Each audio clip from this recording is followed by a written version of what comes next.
omission and possession. Jobs 1 and 2. That is what the apostrophe can do. It pushes out letters or shows what is yours. The handiest mark in the grammar stores.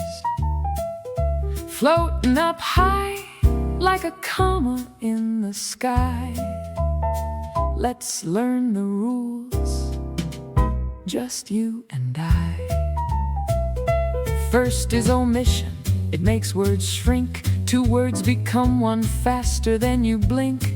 Take do and not and squish them to don't or will and not, making the word won't, where the letters pop out and run away. The apostrophe jumps in to save the day. It holds the space of the letters you miss. I am becomes I'm. It's as simple as this.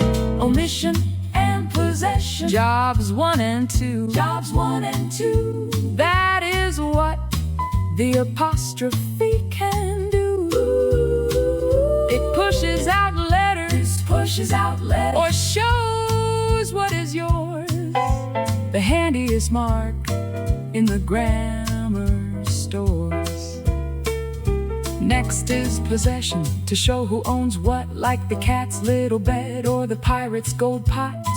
To show that somebody owns a thing, like the queen's gold crown or the king's new ring.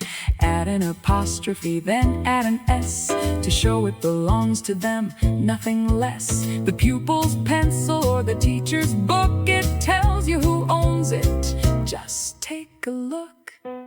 But wait, stop. Listen to me, don't use it for plurals. Let the plurals be. More than one dog is just D-O-G-S. No apostrophe needed for a regular S. Keep it for ownership, keep it for shrinking. That is the trick to keep your brain thinking. So remember the rules for this floating mark. It's a punctuation hero, a tiny spark for missing letters, omission, or showing what's your possession. The apostrophe opens up writing doors.